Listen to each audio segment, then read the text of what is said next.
Assalamualaikum warahmatullahi wabarakatuh.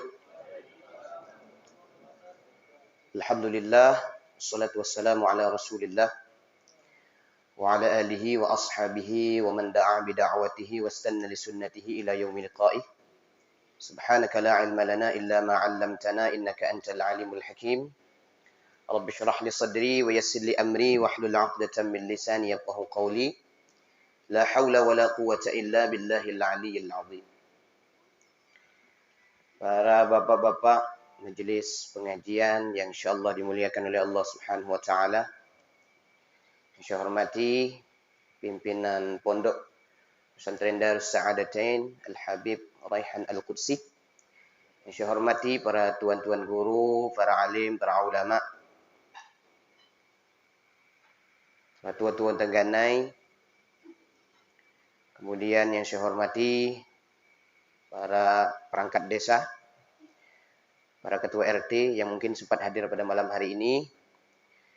Alhamdulillah, kita dapat melanjutkan pelatihan pengurusan jenazah kita pada malam hari ini. Yang pada malam hari ini adalah sesi yang kedua. Karena sesi yang pertama, kemarin kita laksanakan pada Jumat malam Sabtu dengan waktu yang sama. Dan Alhamdulillah malam ini kita lanjutkan tentang mensolatkan dan menguburkan jenazah. Yang tadi saya tengok nampaknya yang praktek kemarin tuh belum muncul orangnya kan. Apa dia trauma apa macam mana kan.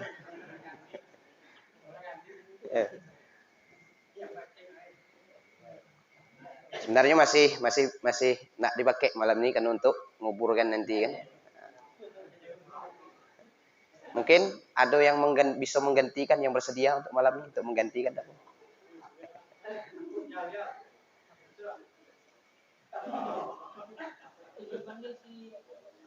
Ya nanti kita pas penguburan nanti ya, untuk mensolatkan ini tidak apa-apa lah. Tapi kalau memang ada pas mensolatkan ini juga tidak apa-apa. Yang pertama kita akan membahas tentang masalah as-salatu 'alal janazah atau as-salatu 'alal mayyit, salat bagi jenazah atau bagi mayit. Yang pertama yang perlu kita ketahui tentang yang namanya mensolati jenazah yaitu syarat-syaratnya. Apakah syaratnya itu sama dengan syarat ketika kita sholat wajib ataukah ada perbedaan? Maka dalam kitab Fiqh Sunnah, saya bawa kitabnya langsung. وَيُشْتَرَطُ فِيهَا الشُّرُوطُ الَّتِي تُفْرَضُ فِي سَائِرِ الصَّلَوَاتِ الْمَكْتُوبَةِ مِنَ الطَّهَارَةِ الْحَقِيقِيَّةِ وَالطَّهَارَةِ مِنَ الْحَدَثِ الْأَكْبَرِ وَالْأَصْغَرِ. Jadi syaratnya itu sama dengan apa? Fi sa'iris shalawatil maktubah, dengan salat 5 waktu, salat wajib itu syaratnya sama. Apa itu? Minat taharah al-haqiqiyah, taharah secara hakikatnya. Jadi ada wuduknya. Itu syaratnya. Wa taharah minal hadatil akbar wal asghar, suci dari hadas besar, hadas kecil. Jadi orang yang berhadas itu tidak ikut mensolatkan jenazah. Kalau misalnya dia hadas besar, maka mandi dulu. Mandi janabah dulu. Bagi orang yang hadas kecil, wuduk dulu. Wa istiqbalil qiblah, menghadap kiblat juga. Yang hadap kiblat itu siapa? Ya orang yang mensolatkan. Kalau jenazah tetap baring terlentang pula. Tak mungkin pula jenazah itu nak hadap kiblat juga. Kemudian wasatril aurah, nutup aurat juga. Nah, itu yang pertama terkait dengan syaratnya. Yang kedua, sudah hadir jenazah.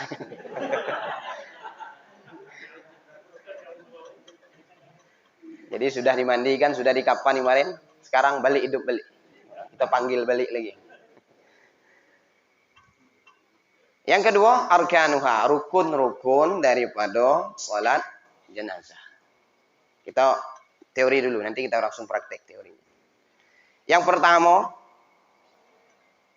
Daripada rukun salat jenazah itu yang pertama adalah an-niyatu. Niat. Kemarin saya sudah kasih fotokopiannya di situ ada lafaz niatnya. Apa lafaz niatnya? Kalau jenazahnya itu laki-laki dewasa, lafaz niatnya usolli ala hadzal mayyiti arba'a takbiratin. Ya, ingat itu bukan rakaataini. Bukan arba'a rakaatin.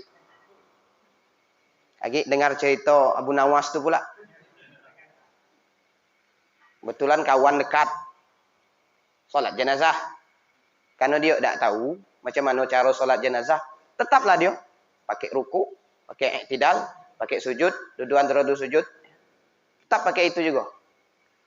Selesai solat jenazah tadi, kebetulan anak daripada orang yang meninggal tadi, sekolah pesantren. Nanya, Pak Ustadz, ngapo solat jenazah tu pakai ruku, pakai sujud? Selama saya di pesantren belum ada pernah belajar solat jenazah pakai ruku, pakai sujud. Apa jawaban Abu Nawas? Kau tak tahu loh. Iko kau ayah kau yang meninggal kau kawan wak lagi kecil. Maka wak lebih. Kalau bukan karena ayah kau kawan tak ada saya lebih. Ini pula jawabannya. Pokoknya tak ada enggak? Tak ada kalah. Arba'a takbiratin fardhul kifayati imaman. Kalau jadi imam atau ma'muman lillahi ta'ala. Itu laki-laki dewasa. Kalau perempuan dewasa, usolli ala hadhil mayyitati. Itu baik berubahnya. Kalau tadi hadzal mayyiti, kalau perempuan hadhil mayyitati. Kalau anak-anak laki-laki, usolli ala hadzal mayyiti tifli. Ada kata tiflinya. Menandakan tifli itu anak kecil. Kalau anak kecil perempuan, ala hadhil mayyitati tiflati. Nah, itu perbedaan daripada lafaz niat mensolatkan jenazah. Nah, ini niatnya kapan? Niatnya ya inda takbiratul ihram. Ketika takbiratul ihram itulah niatnya. Karena jelas hadisnya, innamal a'malu binniyat. Wa innamal likulli imri'in ma nawa. Jadi segala sesuatu perbuatan itu diawali dengan niat. Sekalipun memang ada ulama terutama dalam mazhab Imam Malik itu mengatakan sebelum takbiratul ihram boleh niat katanya. Tapi mazhab kita mazhab Syafi'i inda takbiratul ihram itulah niat. Makanya kalau di Madinah itu niatnya di Mekah juga itu niatnya sebelum sholat itu makanya Allahu Akbar langsung pendek weh. Beda dengan kita Allahu Akbar. Karena kenapa? Masa niatnya itu agak lama. Nah, itu yang pertama. Yang kedua, al-qiyamu lil qadir alaih. Berdiri bagi yang mampu. Karena kenapa? Karena salat jenazah itu hukumnya fardu kifayah. Salat wajib itu wajib berdiri bagi yang mampu. Kecuali salat sunnah dihukumi boleh. Walaupun dia mampu, tak boleh dia salatnya duduk. Karena kenapa? Wa huwa ruknun 'inda jumhuril ulama. Fala tasihhu shalah 'alal mayyit liman shalla 'alaihi rakiban aw qa'idan min ghairi 'udhrin. Karena rukun berdiri itu termasuk rukun menurut jumhur ulama dan tidak sah salat mayit bagi orang yang salat di atas kendaraan, bagi orang yang salatnya duduk tanpa ada uzur. Yang kedua. Yang ketiga, at-takbiratul arba'. Takbirnya 4 kali.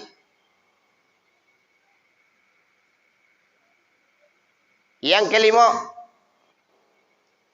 Kemudian dari takbir itu ada pertanyaan. Bagaimana hukumnya mengangkat tangan ketika takbir? Mazhab Syafi'i mengatakan raf'ul yadaini 'inda takbir sunnah. Mengangkat tangan ketika takbir dalam solat jenazah itu hukumnya sunnah. Jadi kalau tidak ada mengangkat tangan juga tidak ada masalah. Cuma tidak dapat sunnahnya. Kita kalau nak melaksanakan sesuatu itu dapat pahala bonusnya, pahala plusnya. Yaitu apa? Pahala sunnahnya. Jangan kita ngambil wajibnya. Baik. Mana batasannya? Dalam kitab Al-Um, Imam Syafi'i menyebutkan hatta yuhadhi mankibaih, sejajar dengan bahu. Apa makna sejajar dengan bahu? Apa macam ini, apa macam itu. Maka dijelaskan oleh ulama setelahnya, sejajar dengan bahu itu adalah sejajarnya ke atas, bukan ke depan. Itu dalam mazhab Syafi'i. Maka ada ulama yang mengatakan makna hadwa mankibaih itu hadwa udhunai, sejajar dengan daun telinga. Maka ada juga ulama ya, dalam kalangan mazhab Syafi'i juga disunahkan, saking mau pengen sejajarnya dengan kuping, disunahkan, dianjurkan menyentuh jempol ini dengan daun telinga. Saking kepingin dapat sunnahnya, disentuh supaya tahu lah sejajar dengan kuping. Apa bacaan takbiratul ihram itu? Allahu Akbar. Jadi setiap takbir dengan Allahu Akbar. Yang ketiga, yang keempat, qiraatul Fatihah sirran wassalatu wassalamu ala Rasul. Yang kelimanya. Yang keempat, qiraatul Fatihah sirran. Membaca surah Al-Fatihah sir, tidak jahar. Jadi setelah takbir pertama Allahu Akbar, itu bacanya apa? Surah Al-Fatihah. Bacanya secara sir, kecil be. Bismillahirrahmanirrahim. Alhamdulillahirabbil alamin. Jangan kayak pakai pula jahar. Bismillahirrahmanirrahim. Alhamdulillahirabbil alamin sampai waladdallin. Nyawa pula belakang tu. Amin. Yang disebut adalah sir. Jadi tidak kuat. Tapi baca. Yang kelima, wassalatu wassalamu ala Rasul bitakbiris saniyah. Salawat dan salam, membaca salawat kepada Nabi pada takbir yang kedua. Jadi setelah baca Fatihah, takbir lagi. Allahu Akbar. Baru baca Allahumma salli ala sayyidina Muhammad wa ala ali sayyidina Muhammad. Macam mana bacaannya? Wattiba'ul ma'thur afdal. Ngikut daripada hadis Nabi SAW yang paling utama itu Allahumma salli ala Muhammad wa ala ali Muhammad kama sallaita ala Ibrahim wa ala ali Ibrahim wa barik ala Muhammad wa ala ali Muhammad kama barakta ala Ibrahim wa ala ali Ibrahim fil alamin innaka Hamidum Majid. Itu batasannya. Tak, saya dah hafal pula dah sampai ke ujung dah. Dah, Allahumma salli ala Muhammad wa ala ali sayyidina Muhammad. Dah batas itu dah. Saya rasa tu dah mungkin kalau dah hafal tu. Bab itu bacaan di dalam tasyahud akhir. Itu namanya salawat kepada Nabi Muhammad dan salawat kepada Nabi Ibrahim alaihissalam. Namanya salawat Ibrahimiyah. Yang keenam, ad-du'a ba'da takbiratis salisah. Ba'da takbiratis salisah. Doa setelah takbir yang ketiga. Jadi setelah baca salawat tu takbir lagi. Allahu Akbar. Apa doanya? Nah, ini banyak hadisnya. Lebih kurang ada 4 hadis yang tercatat oleh para ulama tentang bacaan takbir ketiga di dalam solat jenazah. Ada yang baca Allahumma anta rabbuha wa anta khalaqtaha wa anta adaitaha lil Islam wa anta qabatta ruhaha. Ada yang baca Allahumma ighfir li fulan bin fulan fi dhimmatika wa habli jiwarika faqihi min fitnatil qabri wa adzabin nar. Ada juga dalam hadis lain riwayat daripada Auf bin Malik. Allahumma ighfir lahu warhamhu wa'afihi wa'fu anhu wa akrim nuzulahu wa wasi' mudkhalahu waghsilhu bil ma'i wal thalji wal barad wa naqqihi minal khataaya kama yunqqa ath-thawbul abyadu minad danas wa abdilhu daran khairan min darihi wa ahlan khairan min ahli wa zawjan khairan min zawji wa adkhilhu al jannah wa'idhu min adabil qabri wa fitnatihi wa min adabin nar. Itu yang panjangnya. Kalau kita dah hafal yang panjang, pendek be. Allahumma fil lahu warhamhu wa'afihi wa'fu anhu. Sudah selesai. Kalau masih lama misalnya nunggu, boleh diulang lagi kedua. Allahumma fil lahu warhamhu wa'afihi wa'fu anhu. Takbir ketiga. Yang penting maco. Ada juga ada juga orang yang baca dalam hadis lain ya, riwayat daripada Abu Hurairah, Allahumma fir li hayyina wa mayyitina wa saghirina wa kabirina wa zakarina wa unthana. Nah, itu untuk kalau yang meninggal orang tua atau orang dewasa. Tapi kalau yang meninggal itu adalah anak kecil, maka bacaannya Allahumma ja'alhu furatan li abawaihi wa salafan wa dhukhran wa 'idhatan wa i'tibaran wa syafi'an wa thaqqil bihi mawazinahuma wa afrigh as-sabra ala qulubihima wa la taftinhuma ba'dahu wa la tahrimhuma ajrahu. Hafal?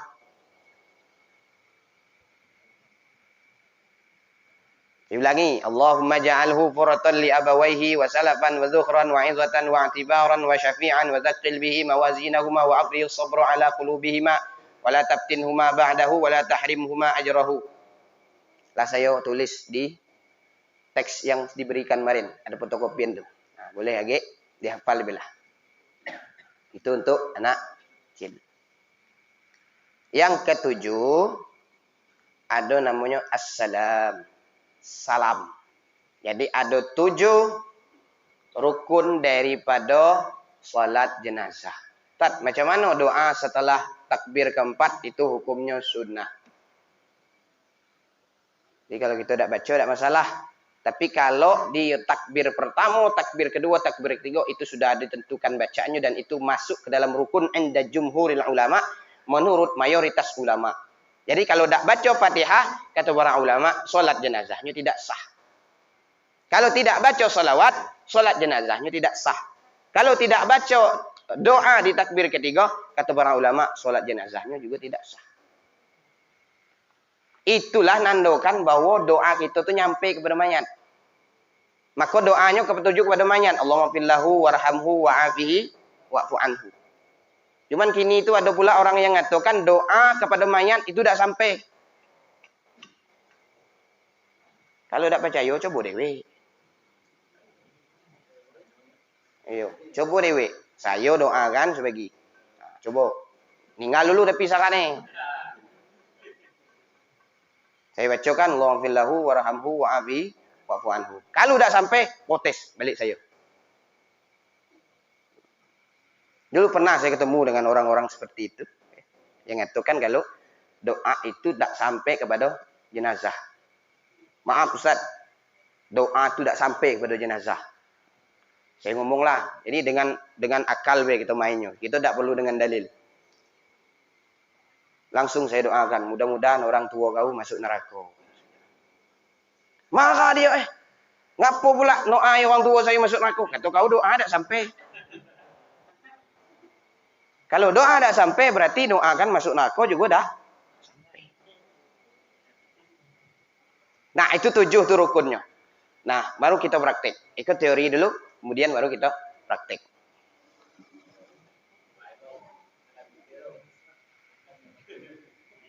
Mana jenazah kita tadi?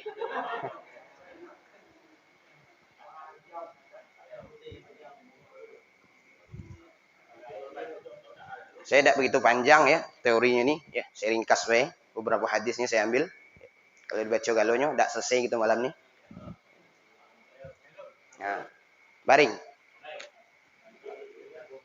Anggap be jenazah kol ada di dalam ringo-ringo. Nah, ya. Jadi ketika kita bawa ringo-ringo itu posisi kepalanya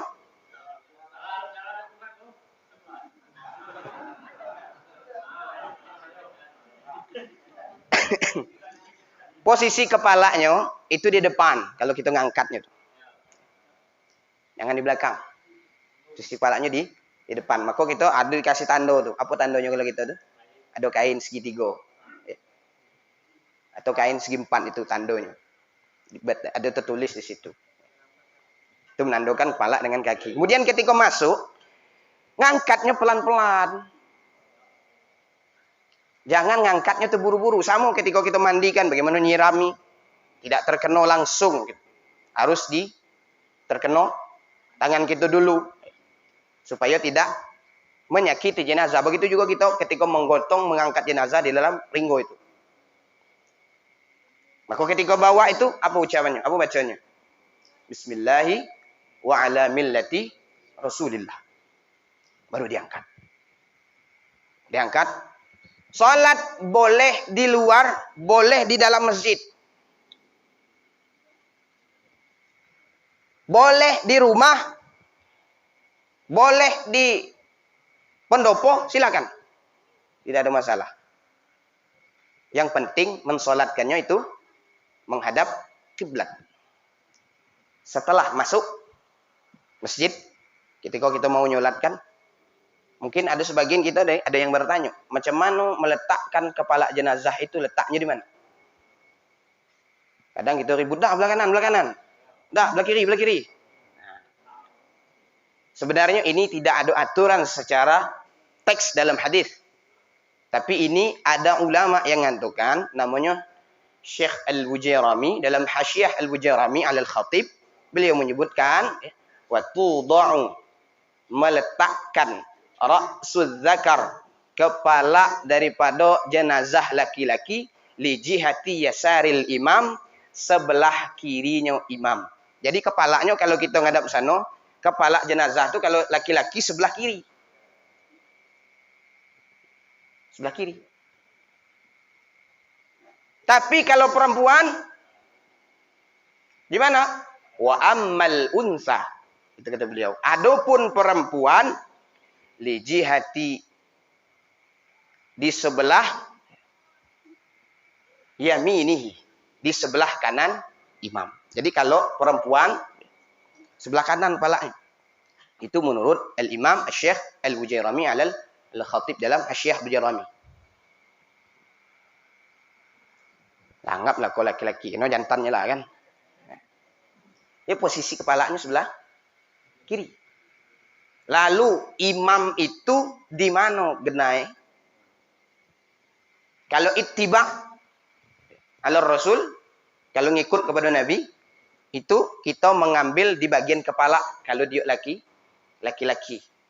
Kalau jenazahnya laki-laki, maka di pas tang kepalanya nih. Kalau jenazahnya perempuan, ittiba'nya di bagian tengah. Pinggang atau di bagian bantatnya nih. Ya. Itu kalau jenazahnya perempuan.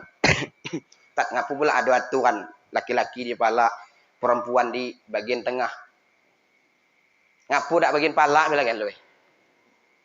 Kan macam itu dak. Pertama, kita ngikut Nabi. Itu pertama. Yang kedua, kalau kita berjamaah, makmum tak perlu nanya. Itu jenazahnya laki-laki atau perempuan. Maka ketika tengok posisi imam sudah berada di kepala, berarti jenazahnya laki-laki. Kalau di posisi imamnya berada di tengah, berarti jenazah itu adalah perempuan. Itu nandokannya. Tidak perlu ginanya.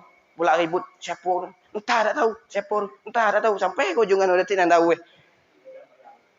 Ya udah basing lah. Jadi itu kenapa di kepala, kenapa di bagian tengah.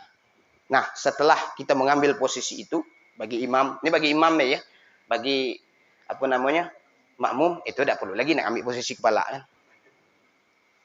Kemudian ada permasalahan. Ustaz, macam mana kalau seandainya jenazahnya itu ada 3? Yang mana yang kita ambil? Kalau ketiga jenazah itu laki-laki semua, dibariskan sejajar. Laki-laki. Ambil satu yang di tengah. Kalau misalnya ada laki-laki, ada perempuan, ada laki-laki. Laki-laki, perempuan. Posisi jenazahnya. Laki-laki, perempuan. Laki-laki berada di depan imam, perempuan berada di belah sana daripada jenazah laki-laki. Kalau ada 3, laki-laki ada, anak kecil ada, perempuan ada. Laki-laki tua maksudnya, dewasa. Laki-laki dewasa di depan imam, anak kecil di depan laki-laki dewasa, perempuan di depan jenazah anak laki-laki. Jadi seperti itu yang dikatakan para ulama, termaktub dalam kitab Fiqhus Sunnah karya Syekh Said. Lalu macam mana lepas niatnya? Kalau tadi usolli ala hadzal mayyiti, laki-laki itu laki-laki dewasa, anak-anak ala hadzal mayyiti tifli. Nah, kok banyak nyampur. Sudah. kita gabung baik niatnya usolli ala hadhil amwat. Jamaknya maut itu atau mayit itu jamaknya amwat. Kalau sudah sebut jamak tu kena galoi. Laki-laki perempuan sudah. Boleh Ustaz ala hadzal amwat. Tak boleh. Amwat itu jamak. Jamak itu kullu muannas, kullu jam'in muannas. Setiap jamak itu muannas. Maka pakai kata hadhihi, tidak kata hadza. Kemudian sebelum disolatkan, bacalah dulu Fatihah. Pertama baca Fatihah untuk ngirim bacaan Quran kepada jenazah. Yang kedua, menunggu. Mungkin ada yang di luar pengen masih ikut tapi dia masih wudu. Nah, itu tujuan baca kita Fatihah. Terserah kita mau pakai ila hadratin Nabil Mustafa boleh. Boleh pakai asallahu ayyaghfira lahu wa yarhamahu wa yuskinahul jannah wa fil lana wa lahu bi rahmatikal Fatihah dibacakan. 3 kali. Kalau misal masih ada, baca lagi 4 kali, baca lagi 5 kali. Setelah baca Fatihah itu, barulah ada bacaan Bilalnya tu. As-salatu 'alal mayyit atau as-salatu 'alal mayyitil hadir yarhamukumullah atau as-salatu jami'ah rahimakumullah. Boleh. Mau pakai as-salatu 'alal mayyit, mau pakai as-salatu jami'ah boleh. Ustaz, macam mana barisnya? Ada juga orang yang baca as-salata jami'ah, pakai ta. Ada juga yang baca as-salatu jami'ah. Yang mana yang betul tu? Kedua-duanya betul. Kalau as-salatu sebagai mubtada, kalau dalam ilmu nahwunya. Kalau as-salata itu sebagai maf'ul bih yang fi'il dan fa'ilnya itu dimahdhuf. Nah, jadi boleh kedua-duanya. Makanya kalau kita Bilal Idul Fitri as-salata sunnatan jami'ah itu boleh. Nah, ini saya tak terangkan panjang kalau ilmu nahwunya. Yang penting, dah baca itu. Baru kita jawab. As-salatu la ilaha illallah Muhammadur Rasulullah. Boleh nama sallallahu alaihi wasallam. Baru laksanakan salat. Baru takbir. Di dalam takbiratul ihram itu baru niatnya. Allahu Akbar. Baru baca Fatihah. Ustaz, macam mana baca doa iftitah? Kata para ulama, doa iftitah itu tidak dianjurkan. Karena kenapa? Solat jenazah itu adalah solat yang ringkas, maka tidak dianjurkan dan tidak disunnahkan membaca doa iftitah. Jadi usah lagi pakai doa iftitah, langsung baca Fatihah. Sudah baca Fatihah, baru takbir lagi kedua. Ya kita ngikut kena makmum. Allahu Akbar. Baca lagi salawat. Allahumma shalli ala sayyidina Muhammad wa ala ali sayyidina Muhammad. Setelah baca salawat lagi takbir ketiga Allahu Akbar. Allahumma fillahu warhamhu. Kalau perempuan Allahumma fillaha warhamha wa'afiha wa'fu anha. Anak-anak Allahumma ja'alhu furatan. Kalau perempuan Allahumma ja'alha furatan li abawaiha wa salafan dhuhran 'idatan wa i'tibaran dan seterusnya. Itu sudah saya bagi fotokopiannya yang sudah Bapak ambil. Kemudian baru takbir keempat. Takbir keempat ini ada 2 hadis yang saya temukan. Yang pertama bacaannya Allahumma la tahrimna ajrahu wa la taftinna ba'dahu waghfir lana wa lahu wa li ikhwanina alladhina sabaquna bil iman wa la taj'al fi qulubina ghillan lil ladzina amanu rabbana innaka raufur rahim. Hadis yang pertama. Hadis yang kedua mengatakan boleh dibaca Allahumma rabbana atina fid dunya hasanah wa fil akhirati hasanah wa qina adzabannar. Tak kami dah hafal kali kedua. Dah nyampe. Allahu Akbar. Kalau itu boleh nyam. Karena hukumnya sunnah. Makanya memang bukan solat wajib kita perlu ilmu. Ya solat jenazah perlu juga ilmu. Cuma Ustaz, kami kok makmum, sudahlah, ikut belah. Kecuali imam tadi, karena imam sudah bacakan semuanya. Sudah, kita makmum ikut be. Karena kita dah hafal itu semua, dah ngikut be. Orang takbir, awak takbir. Menjelang kita hafal. Masalah saf. Istihbabus sufufis salasa. Istihbabus sufufis salasa. Disunnahkan safnya 3. Karena memang sholat jenazah itu dianjurkan 3 safnya. Kalau misalnya ada 4 orang makmumnya, 2 di satu, 2 di yang kedua. Imam 2, 2. Kalau ada 6, imam 2, 2, 2. Karena kenapa? Karena orang yang 3 shaf itu, ada hadisnya. Istihbabu sufufi thalatha wa taswiyatuha. Kata Nabi, riwayat daripada Malik bin Habirah, ma min mu'minin, tidaklah orang yang beriman, yamutu, meninggal, fayusalli alaih, kemudian disolatkan baginya ummatan minal muslimin, daripada kaum muslimin, yablughuna ayyakunu thalathata sufuf, yang sampai 3 shaf, illa ghufira lahu, melainkan Allah ampuni dosanya. Itu fungsinya 3 shaf. Jadi Allah Subhanahu wa taala mengampuni dosa jenazah kalau kita nyampe 3 shaf. Maka saya sering gambarkan, kita itu kebanyakannya ke belakang dibandingkan dengan ke samping. Ya, itu sering saya gambarkan itu. Nah, bapak-bapak yang saya hormati, setelah takbir keempat, baru salam. Salam ke kanan. Assalamualaikum warahmatullahi. Kemudian salam lagi ke kiri. Assalamualaikum warahmatullahi. Sudah selesai. Itulah namanya salat jenazah. Ada lagi beberapa sunnah yang perlu kita laksanakan setelah salat jenazah itu. Apa?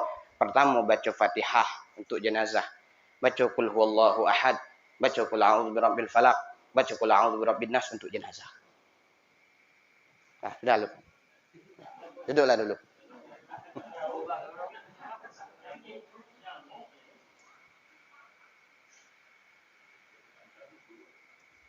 Jadi baca ayat Quran. Itu jumhur ulama mengatakan sunnah. Dan pahalanya annahu yasilu. Pahalanya sampai. Kemudian setelah itu ada pertanyaan atau ada perintah mendoakan. Kadang orang pakai nasyhadu khair, nasyhadu khair. Ada pakai nad'u khair, nad'u khair. Ya boleh kedua-duanya. Kadang ada orang tak bisa bahasa Arab, dah bahasa Indonesia be. Pegang bagian palanya. Bapak-bapak sekalian yang mensolatkan, kita saksikan apakah jenazah ini baik? Jawab, baik. Kita saksikan baik, baik. Saksikan baik, baik. Sudah baru diangkat. Dulu pernah kejadian cerita kawan saya. Betulan orang banyak utang. Di antara orang yang diutang tu cuma seorang yang tak mengikhlaskan hutang tu. Yang lain kok ikhlas lah kan lu. Maka ketika sholat, dia tak mau ikut nyolat ni. Dia tegaklah di pintu tu tegaknya. Tegak pinggang ni. Matso lah kau. Orang depan nyolat kan. Sudah nyolat, tanya. Kita saksikan apa jenazah ini dalam keadaan baik. Orang semua jawab baik. Yang di sana, dah. Apakah jenazah ini baik? Baik. Sana jawab, dah. Sampai 3 kali. Maka dipanggil imam. Kau sih kau ngapo? Kami jawab baik kalau kau dah. Dia banyaknya utang dengan aku sampai kini dah terbayang-bayang.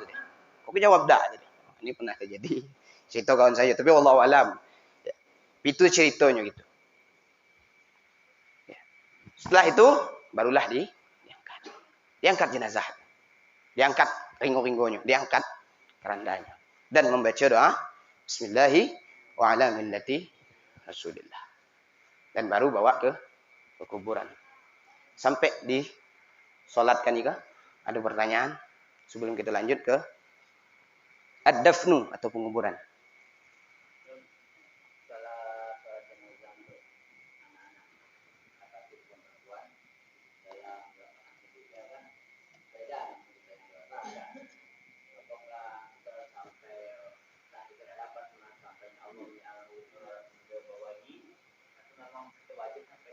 Nah, yang penting doa. Allahumma ja'alhu furatan li abawaihi. Sudah cukup. Ya. Begitu juga dengan Allahumma fillahu tadi. Allahumma fillahu warhamhu wa'afihi wa'fu anhu. Sudah cukup. Penting mendoakan jenazahnya.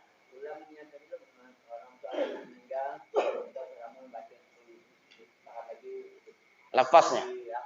Lafaz niat. Untuk laki-laki dewasa, Usolli. Nak sempat juga macam ya? Ya, boleh ikut ni. Untuk laki-laki dewasa, usolli ala hadzal mayyiti arba'a takbiratin fardul kifayati ma'muman lillahi ta'ala. Untuk perempuan dewasa, usolli ala hadzihil mayyitati arba'a takbiratin fardul kifayati ma'muman lillahi ta'ala. Anak-anak laki-laki, usolli ala hadzal mayyiti tifli arba'a takbiratin fardul kifayati ma'muman lillahi ta'ala. Perempuan anak-anak, usolli ala hadzihil mayyitati tiflati arba'a takbiratin fardul kifayati ma'muman lillahi ta'ala. Nah, itu lafaz niatnya itu. Insyaallah kita kan sudah hafal lah tuh, ya. Kalau dibaca-baca terus ya. Hafal lah kayak gini.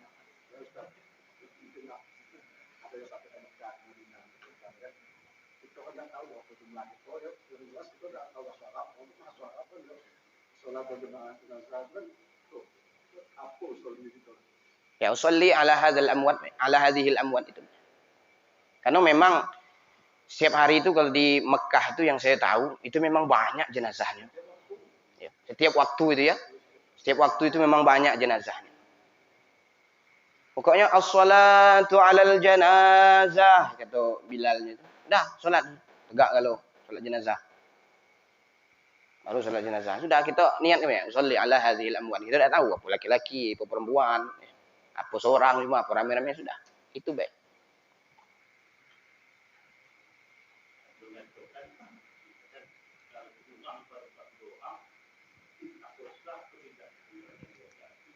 Tetap sah. Ya.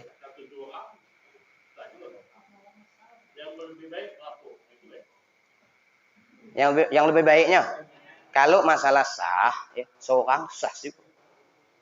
Kalau cerita sah, tapi lebih bagusnya memang jumlahnya 40.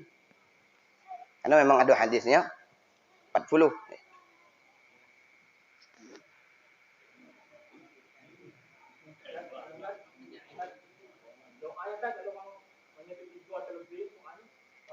Allahumma ighfir lahum warhamhum wa'afihim wa'fu anhum. Baik dia campur laki-laki perempuan maupun perempuan semua maupun laki-laki kan.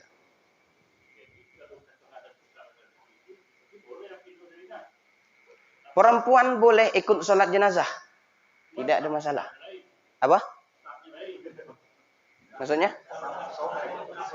Sopnya lain. Lain sopnya. Tidak gabung dengan laki-laki. Tidak gabung dengan laki-laki ya.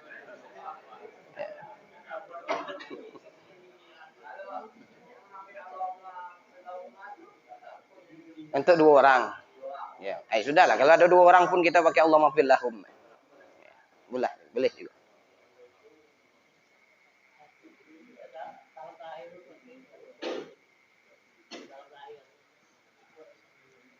Yang macam mana? Oh, ya boleh. Ngusap muka boleh. Tidak ada masalah. Ngusap muka. Ulama dalam mazhab Syafi'i, ya, sebagian ya, membolehkan mengusap muka setelah salat.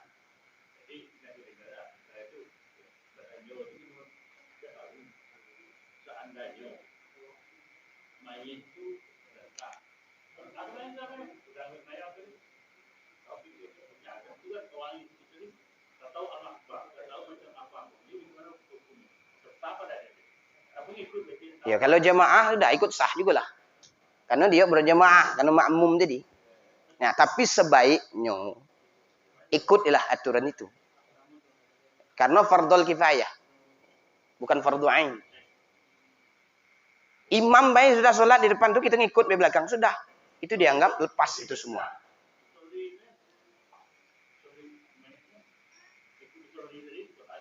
Iya, ikutlah.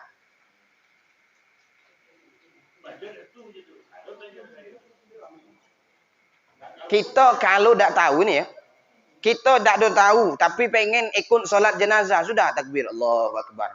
Bisa baca lagi Allahu Akbar. Allahu Akbar. Kenapa? Karena ngikut imam. Hukumnya fardu kifayah. Fardu kifayah kalau seorang sudah melakukan sudah, yang lain sudah lepas. Berbeda dengan sholat 5 waktu. Itu memang fardunya fardu ain hukumnya. Itu sendiri-sendiri. Baik dari niatnya, syaratnya, rukunnya dan sebagainya.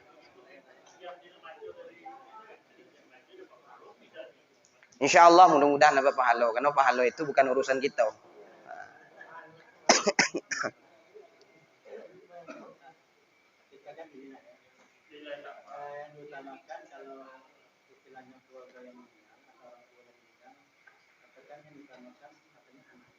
Hmm.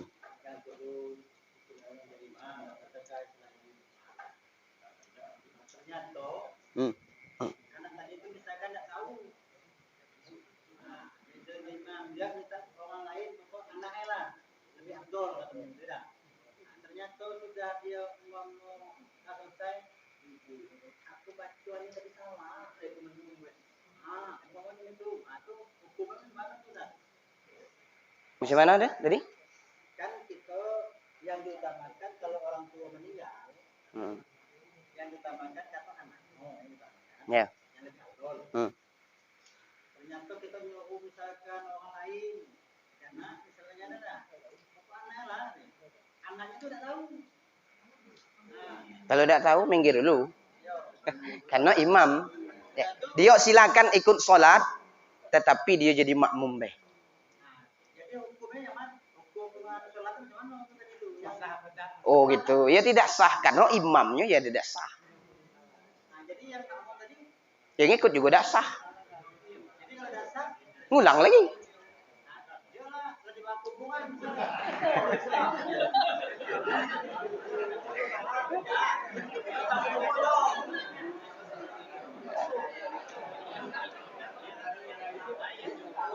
Ayo, yang salah itu yang nyuruh. Itu pertama, yang salah yang nyuruh, kedua anak. Kalau juga udah ngaku. Awak dah tahu. Sudah, kalau kita nak ikut, kita dah tahu sudah ikut, kita jadi makmum. Serahkan kepada yang ahli. Nah, sudah, balik ulang, semayang lagi. Semayang lagi. Boleh semayang di kuburan tuh. Hah? Boleh semayang di atas kuburan. Makruh hukumnya. Tapi ketika dia dalam kubur, boleh disolatkan. Solat di atas kubur, hukumnya makruh dalam mazhab Syafi'i. Tapi ketika dia sudah dikubur, belum disolatkan, solatkan milah. Biarlah dia dalam kubur tuh. Tak perlu dibuka lagi. Kalau dia ada di rumah, mana? Yang ada di rumah. Tak, ikut jenazah lah dikubur apa belum? Lah sudah dikubur. Sudah solatnya di kuburan tuh, Beh. Kalau misalnya di rumah boleh. Berarti nak mongkar kuburan lagi. Mongkar kuburan lebih mudaratnya lebih besar dibandingkan dengan dia solat di kuburan. Ini beda ya. Solat ketika jenazah dikuburkan dengan solat di atas kuburan. Perhatikan bahasanya. Solat di atas kuburan itu hukumnya makruh. Tetapi sholat ketika jenazah sudah dikuburkan, itu hukumnya boleh. Karena Nabi SAW pernah mensolatkan ada jenazah berada di Baqi, tapi Nabi tidak tahu nih. Jadi Nabi bertanya kepada sahabat, yang meninggal itu siapa? Yang meninggal si fulan ya Rasulullah. Kata Rasulullah, kenapa tidak beritahu aku? Karena doa aku ini dapat membantu dia ketika dalam kubur. Maka Nabi datang ke Baqi, kemudian Nabi menyolatkannya, padahal dia sudah dikuburkan.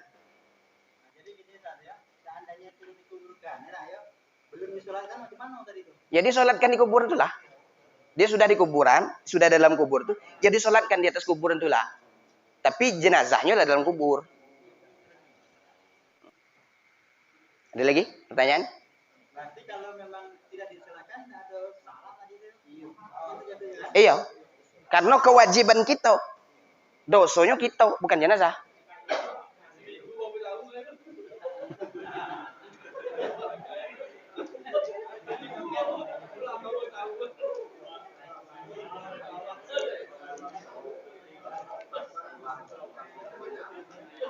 Ini siapa yang paling berhak jadi imam? Ya. Al-aula al-abu. Pertama, yang paling utama tuh yang duluan tuh ayah. Tingkatannya. Yang kedua al-jaddu, kakek. Yang ketiga al-ibnu, anak. Yang keempat ibnul ibni, anak laki-laki daripada anak laki-laki. Cucu dari anak laki-laki ya. Tsummal akhu, kemudian saudara laki-laki. Kemudian ibnul akhi, anak dari saudara laki-laki. Tsummal ammu, kemudian paman. Tsummal ibnul ammi, kemudian anak paman. Wa hadza madhhabus Syafi'i wa Abi Yusuf. Ini merupakan madhab Imam Syafi'i dan madhab Imam Abu Yusuf, yang merupakan salah seorang murid daripada Imam Abu Hanifah. Itu yang paling, yang tingkatannya ayah, datuk, anak, cucu, saudara, anak saudara, paman, anak paman. 8 itu. Yang berhak ya, bukan yang wajib, tapi yang berhak. Kalau tidak ada lagi itu tuh, tidak ada yang tukangnya di antara itu tuh, sudah dikasih kepada yang lain. Dia ada lagi pertanyaan. Macam mana hukumnya kalau kami masbuk dalam solat jenazah tuh, bisa tak? Ada tak masbuk dalam solat jenazah? Al-masbuk fi salatil janazah. Man subiqa fi salatil janazah bi syai'in minat takbir istuhibba lahu ayyaqdihi mutatabi'an. Siapa yang masbuk dalam solat jenazah ketinggalan satu takbir atau beberapa takbir, disunnahkan dia mengqadha sisanya tuh. Tinggal 2 takbir, sunnah dia qadha takbirnya tuh. Orang salam dia nyambung takbirnya. Itu sunnah hukumnya. Tapi ingat, fa illam yaqdi fala ba'sa. Tapi kalau dia memang tidak mau mengqadha, sudah ada masalah. Karena dihukumi sunnah. Jadi ada qadha di dalam solat jenazah. Ini bukan solat wajib, be. Solat 5 waktu itu, be. Tapi solat jenazah juga ada qadha. Ada lagi?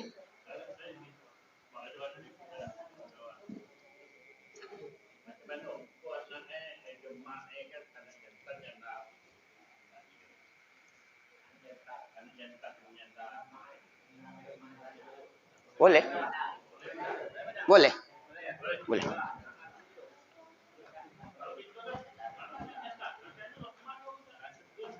Tidak masalah. Kemarin sudah saya jelaskan perkara memandikan. Ayo.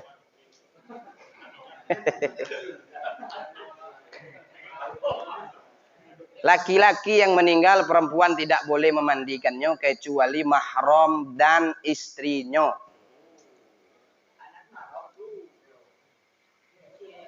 Perempuan yang meninggal tidak boleh dimandikan oleh laki-laki kecuali mahram dan anaknya.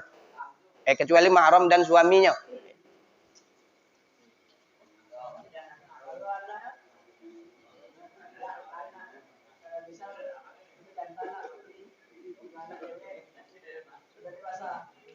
Ya mahram boleh. Karena anak perempuan itu lebih kelihatan untuk punya batasan untuk melihat. Sebagian ulama memang gitu. Tapi sebagian ulama tetap membolehkan. Ini masalah khilafiyah ya. Saya tidak sampaikan khilafiyahnya, ini pendapat siapa, ini pendapat siapa. Ini khilafiyah. Ada ulama yang membolehkan, ada ulama yang membolehkan bersyarat. Apa syaratnya? Tidak menyentuh auratnya, tidak membersihkan bagian auratnya. Itu ada ulamanya gitu. Kemudian ada kalau dulu tak boleh. Wanita kalau ke kuburan, perempuan kalau ke kuburan boleh ke kuburan dengan syarat 3. Pertama, tidak bersolek. Nak berkincu, nak berbedak, nak bercelak, nak pakai parfum nian, sampai kepada parfum yang paling mahal tuh. Pakai minyak rambut. Dari minyak Gatsby sampai minyak jelantah, naik pula ke atas kepala tuh. Bersolek ya. Yang kedua, berpakaian sesuai dengan syar'i. Yang ketiga, terlepas dari fitnah. Boleh perempuan. Kalau enggak kadang pakai selendang sih kau lah. Kau buka. Buka aurat. Pertama buka aurat, kedua timbul fitnah. Makanya kalau dapat perempuan itu memang di rumah itulah. Tapi kalau nak ikut, ikuti syariatnya. Ikuti aturannya.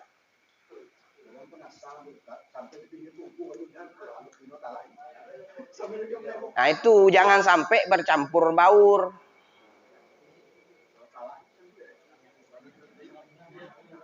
Jangan sampai bercampur baur dengan laki-laki, dengan jantan itu. Itulah yang namanya timbul fitnah.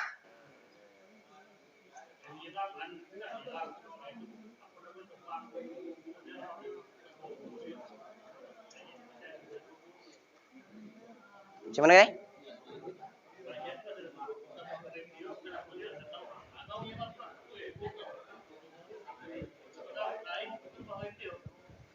Nyiram ke kuburan. Nyiram kuburan tidak masalah. Bukan mahramnya. Boleh lah. Nyiram deh kan. Tidak ada masalah. Nah, ini sampai ke pembahasan kuburan ya. Nah, kita bahas sholat nih. Sudah selesai masalah sholat? Belum? Ada lagi pertanyaan? Adakah hukumnya waktu kita orang baca talqin atau talqin atau tahlilan, makmum tuh duduk di makam tuh. Batu. Al-julus 'alal qabr haramun. Duduk di atas kubur haram. Illat darurah, kecuali darurat. Kecuali darurat. Kuburan itulah sempit, betul-betul sempit. Ke kuburan. Ini kuburan. Nak baca talqin tu nian, ya. Susah nian, nak nyelo tu susah. Nah, cari tempat yang sekira-kiranya bisa. Kalau tidak dapat, ya, tidak dapat, duduk tegak be. Karena memang nanti kita bahas masalah talqin itu.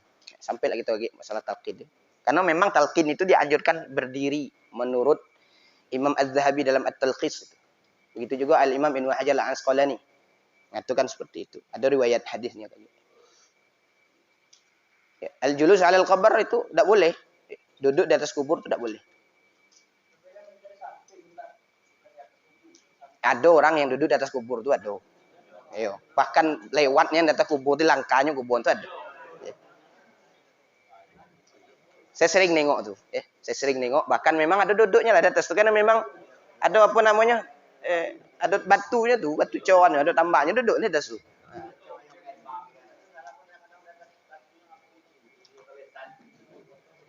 Makanya sebegitu nian ulama mendetail duduk di atas kuburan itu haram, tidak boleh. Karena kenapa? Karena orang yang di dalam kubur tetap mulia. Memuliakan orang yang meninggal. Duduk di kuburannya tidak boleh. Cuman kita kadang nanti sampai bercabut besan. Besannya cabut, tidak dapat nomor tadi. Ngelok di situ, tidak dapat nomor, cabut besannya, buang besannya. Tidak memuliakan. Ada lagi terkait sholat? Nah, kita lanjutkan. Al-qabr. Ad-dafnu. Menguburkan.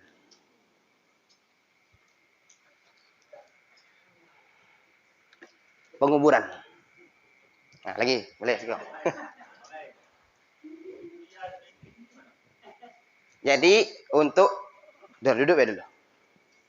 Untuk penguburan, kita bawa itu ke kuburan, ada beberapa hal yang perlu kita bahas tentang membawa jenazah di kuburan. Ada beberapa hal.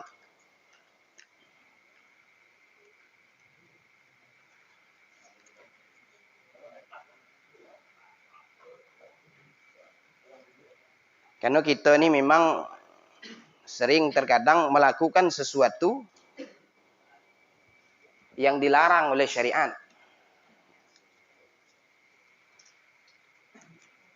Saya lupa pula halamannya tadi. Di mana halamannya? Ada beberapa hal yang dilarang itu.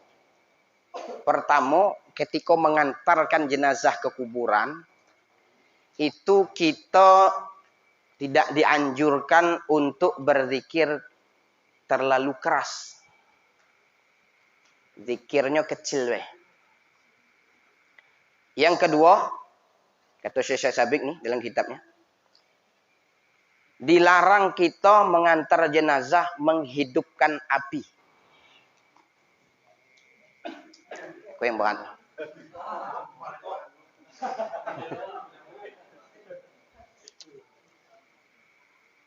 Saya lupa pula alamannya tadi. Enak nih baca apanya nih.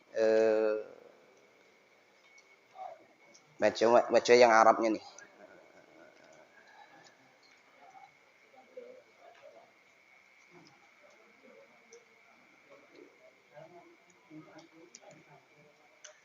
Ya, kita lanjutkan dulu. Ya. Ini antar ke kuburan. Setelah itu ngantar ke kuburan, sampai di kuburan. Ya. Namun sebelum itu kan, sudah dipersiapkan di kuburan. Berapa panjang kuburannya, berapa dalamnya, berapa tinggi, berapa lebarnya. Pertama, masalah panjang. Ini biasanya kebiasaan di daerah setempat lah. Masalah kuburan. Tapi idealnya, kuburan itu panjangnya diukur lah. Sesuai dengan panjang jenazah ditambah setengah meter. Itu apa? 25 cm di bagian kepala dilebihkan, 25 cm di bagian kaki itu dilebihkan. Tujuannya untuk apa? Supaya masuk ke jenazah itu enak. Kalau ngepas, sempit masuknya lagi. Nah, sama dengan kain kafan kemarin kan dilebihkan 30 cm. 15 bagian kepala, 15 bagian kaki. Lebarnya berapa? Idealnya lebarnya kuburan itu semeter. Lubang atasnya. Lubang atasnya idealnya itu semeter. Ada yang semeter lebih, semeter 20 mungkin. Idealnya itu semeter. Dalamnya kuburan itu setinggi orang berdiri. Itulah dalam kuburan.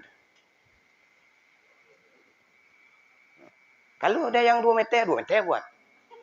Ya, tapi sago juga. Tapi idealnya standarnya orang berapa lah? Semeter setengah. Ya. Meter 60. Ya. Idealnya gitu. Itu tergantung dengan yang tukang ngali lah. Kau sanggup ngali 3 meter? Oh, gitu. Nah, aku kadang-kadang 2 meter. Nah. Idealnya gitu. Ya, standarnya itu standarnya. Kemudian, di dalam masalah liang, ada 2 liang yang disebutkan Nabi SAW. Ada namanya liang lahat. Ada namanya liang syak atau cempuri. Ada bedanya. Kita nyebutnya cemburi itu lahat lah. Ya. Ada beda antara lahat dengan syak. Kalau bahasa Arabnya syak. Kalau bahasa kitanya cempuri. Apa bedanya? Kalau lahat itu diambil dibuat lubang di dinding kuburan tuh. Itu namanya lahat. Kalau syak atau cempuri itu diambil di tengah-tengah lubang kuburan yang di atas. Di tengahnya diambil. Itu namanya syak. Mana lebih afdal? Para ulama menyebutkan al-afdal al-lahad. Yang lebih afdal itu yang utama adalah lahat. Kalau itu lebih afdal macam mana? Lah kami pakai cempuri itu masalah. Karena masalah afdal atau tidaknya. Kemudian kita perlu mempersiapkan peralatan-peralatannya. Apa itu? Pertama, papan dan kayunya. Yang kedua, ringo-ringo tadi sudah. Yang ketiga, gelu. Kalau gelu itu apa namanya? Bulatan tanah. Kalau kita kok biasa pakai gelu, bulatan tanah dibuat. Saya lupa pula bawa bola budak kecil main itu. Itu ukuran tuh. Itu ukuran gelu tuh. Ada yang lebih besar dari itu ada ya. Jadi ada masalah. Masalah gelu ini boleh kita ganti dengan yang lain, boleh. Apa gantinya? Mungkin kita nak cacakkan kayu boleh. Karena tujuan gelu itu bukan untuk apa namanya? yang lain, tapi untuk apa? Supaya jenazah itu tetap menghadap kiblat, tidak dalam keadaan terlentang.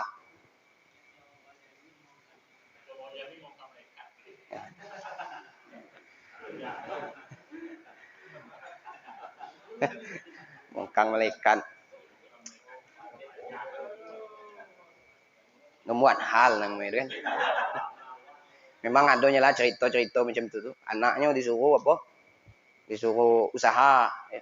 Anak jadi kayu. Tak apa lagi ketika meninggal kok biarlah lagi masuk berduit dalam kuburan tu. Lagi kalau malaikat nanya bagi berduit sogok we. Macam-macam cerita orang. Ini bukan mainan sebenarnya kan. Ya. Untuk main-main itu jadinya. Ya macam kita cerita kemarin lah kan. Tak pakai kain buruk lah supaya dia tanya malaikat. Tak bisa. Tak malaikat nanya, kenal lah, kau baru meninggal, catatnya ada kan macam tu kalau logikanya, catatnya kau ada. Meninggal jam sekian, tanggal sekian, namanya si anu. Catatnya tu dah ada hilang tu. Fi lauhil mahfuz. Di lauhul mahfuz tu sudah ditentukan gitu. Nah, sudah masalah lubang itu sudah selesai. Lubang di atas agak lebar, kemudian agak mengecil. Lubang cempuri. Sudah kita pakai cempuri. Itu lubang. Kemudian memasukkan jenazah ke dalam kubur. Sebelum memasukkan jenazah dalam kubur, ada 3 orang petugas yang berada di dalam kubur itu yang sudah nunggu untuk mengambil jenazah dari atas. Bagian kepala, bagian tengah, dan bagian kaki. Itu punya tugas masing-masing. Supaya enak. Kalau 2 orang dia agak berat. Apalagi kalau yang ada beratnya sepikul 30. Memberdua mati.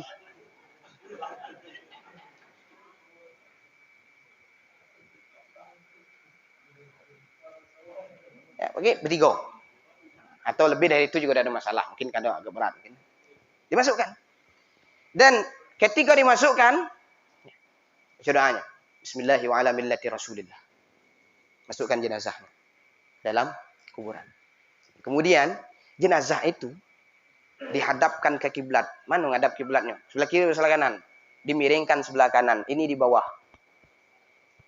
Sebagian kanan kau sebelah bawahnya. Jadi kalau miring aja, baring. Hadap ke sana. Nah, siko, kepala siko. Nah. Anggap di sana kiblatnya.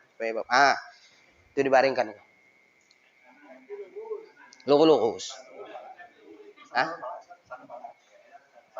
Dah anggap lagi itu kiblat di sana. Udah lah, itu be. Kan ngadap orang kan. Jadi komposisinya. Ini kepalanya ngadap sana, semuanya ngadap sana. Dan iko kalau depan ya, ditempelkan ke dindingnya itu. Dan semua pengikatnya dilepas. Dan bagian kepala dibuka. Bagian wajahnya.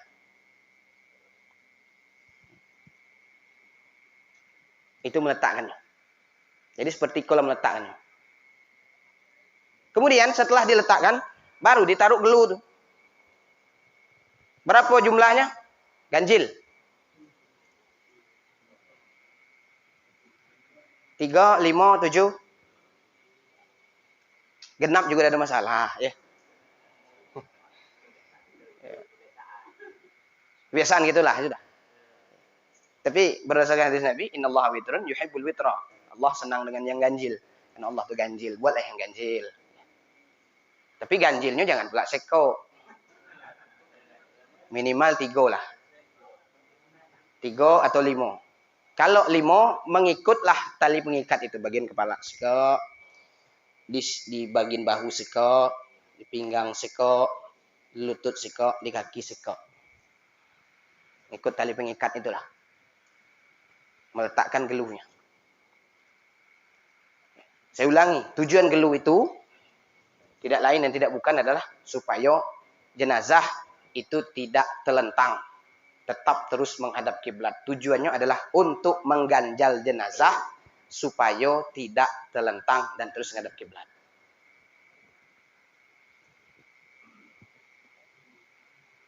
Kemudian setelah itu sebelum dikuburkan, ditimpa tanah, dimasukkan tanah itu. Sebagian mazhab Syafi'i dalam kitab Mausu'atul Fiqhiyah Al-Kuwaitiyah, salah seorang juga pendapat Syekh namanya Ismail Usman Zain Al-Yamani, disunnahkan, diazankan dan diiqamahkan bagi jenazah. Sekalipun memang ada ulama yang tidak mensunnahkannya. Diazankan. Karena dalilnya azan itu dalil zonnya, dalil dalil nasnya, Quran hadisnya tidak ada. Tapi itu diambil dalilnya dari qiyas. Qiyasnya kepada dalil tentang azan ketika baru lahir. Jadi kalau tanya dalilnya, itu dalilnya qiyas, diambil hukumnya kepada bayi yang baru dilahirkan itu disunnahkan untuk diazankan, karena Nabi SAW ketika Hasan bin Ali lahir, Nabi mengazankan di telinga kanan, mengiqamahkan di telinga kirinya. Dan itu perbuatan itu dipakai oleh para ulama ketika menguburkan, ada baiknya juga diazankan dan diiqamahkan. Artinya dalam bahasa mantiknya itu pergi nampak muka, balik nampak punggung. Ketika lahir ke dunia ini diazankan, ada baiknya juga ketika pergi dari dunia ini juga diazankan dan diiqamahkan. Azannya macam biasa lah, tidak ada berbeda dah. Allahu Akbar, tetaplah itu azannya. Setelah itu baru diiqamahkan. Karena memang fungsi azan itu banyak. Apalagi dalam mazhab Syafi'i ini, ketika kebakaran azan, ketika angin kencang azan. Itu ada azannya, tetap azan itu. Maka sering kita kalau ada angin besar azan, hilang anginnya. Nah, karena itu memang resepnya dari para ulama. Begitu juga dengan ketika memasukkan jenazah ke dalam kuburan juga disunnahkan, diazankan dan diiqamahkan. Setelah itu barulah ditutup dengan papan itu tadi, pakai kayu, ya. Diganjal kayu kemudian ditutup dengan papan. Barulah dimasukkan urukan-urukan tanah ke dalam kuburan itu. Dan juga di saat kita masukkan ke dalam kuburan itu tanah yang bongkahan-bongkahan tanah itu tadi, juga kita tetap memuliakan jenazah. Kita pakai tikar itu supaya tidak langsung kepada papan itu. Tujuannya juga untuk memuliakan jenazah. Bagi kita yang jamaah atau orang yang masukkan tanahnya ke dalam kuburan itu, ada beberapa sunnahnya. Diambil kalau kita duduk di pinggir kuburan tuh, kecuali jauh sana. Diambil kita di pinggir kuburan tuh tanah. Kecil baiklah saat ni. Dilemparkan ke kuburan. Ada bacaannya. Lemparan pertama. Minha khalaqnakum. Allahumma laqinhu indal mas'alah hujjatahu. Lempar. Kecil baik, yang kedang aman. Kedang kubah ke bawah tak. Diambil lagi tanah yang kedua. Dibacakan lagi. Wa fiha nu'idukum. Allahumma ftah abwabas sama'i li ruhihi. Kalau perempuan li ruhiha. Lempar. Ambil lagi tanah yang ketiga.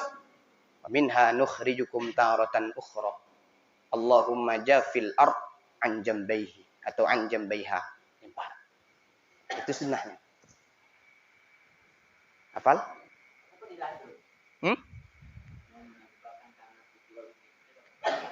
Ya, fadilahnya kita mendoa, tujuannya mendoakan jenazah itu juga. Allahumma ftah abwabas sama'i li ruhihi. Ya Allah, buka pintu langit untuk ruhnya. Allahumma laqinhu indal mas'alah hujjatahu. Ya Allah, talqinkan dia la ilaha illallah. Indal mas'alah, ketika ada permasalahan, hujjatahu sebagai hujjahnya. Doakannya juga. Maksudnya juga selain daripada itu, kita dibaca di awal tu minha khalaqnakum. Apa maksudnya? Sebenarnya kalau ada bahasa Indonesia-nya lebih enak bahasa Indonesia diartikan juga. Minha khalaqnakum. Dari tanah kamu itu diciptakan. Wa minha nukhrijukum taratan ukhra. Dari tanah juga kamu dikeluarkan di kali yang lain. Itu maknanya. Selain daripada mendoakan jenazah. Itulah beberapa fadilahnya itu. Lempar itu. Setelah ditutup, ya.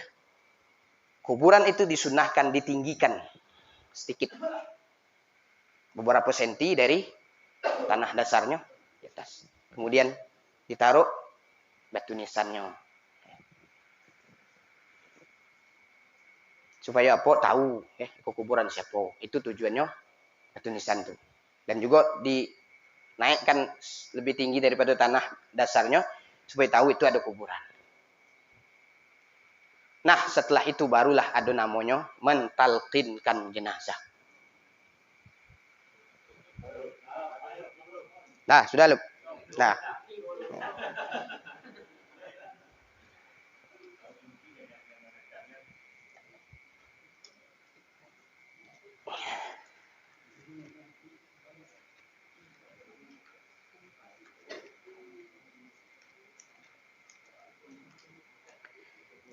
Hukmut talqin ba'da dafni. Hukum mentalqinkan setelah penguburan. Istahabba ba'du ahli ilmi wa syafi'i. Disunnahkan ya. Sebagian ulama mensunnahkan. Imam Syafi'i mensunnahkan ayyulaqqanal mayyit ba'da dafni. Mentalqinkan jenazah setelah penguburan. Kalau ada orang yang tidak terima dengan talqin, silahkan, tidak ada masalah. Tapi Imam Syafi'i mensunnahkan jenazah itu ditalqinkan. Talqin itu ada dua. Talqin ketika sakaratul maut. Talqin setelah penguburan. Kalau laqinu mautakum la ilaha illallah. Itu berkenaan dengan jenazah atau orang yang sedang sakaratul maut. Talqinkan kematian kalian dengan la ilaha illallah. Mana hadisnya?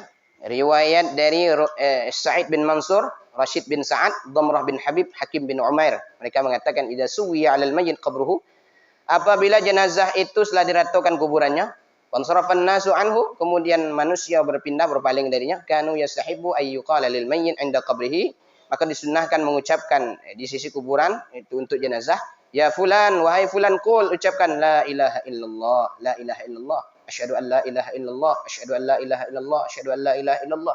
Ya fulan qul rabbi Allah wa dinil Islam wa nabi Muhammad. Kemudian baru yang kita baca tuh lain hadisnya, riwayat daripada di dalam kitab Imam Al-Hafidh Al-Zahabi dalam kitab Al-Talkhis, riwayat dari Imam Tabrani dari hadis daripada Abu Umamah. Karena ada anekdot macam ni. Ada pernah dengar cerita bahwa orang yang mentalqinkan itu katanya malaikat mungkar dan nakir itu bertengkar. Malaikat mungkar nanya malaikat nakir tukang mukul. Kata malaikat nakir, tidak usah lagi kau tanya. Ngapa pula kita ke disuruh untuk nanya? Sudah, tidak usah lagi kau tanya. Jawabannya lah bocor. Itu tuh gurauan atau tidak? Ada hadisnya rupanya. Saya baca hadis ini.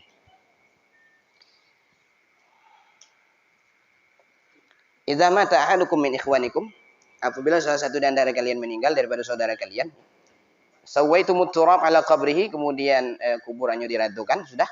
Falyakum ahadukum ala ra'si qabrihi. Nah, ini dalilnya bahwa memang talqin itu memang yang dianjurkan itu berdiri di sisi kepalanya. Falyakum ahadukum ala ra'si qabrihi, berdiri di bagian kepalanya. Kalau gitu kan duduk. Ya tidak ada masalah juga.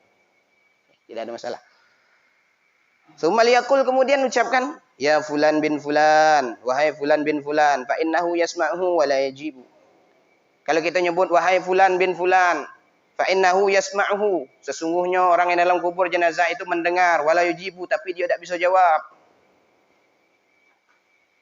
Jadi yang dalam kubur itu dengar. Teman tidak bisa jawab kalau sempat jawab.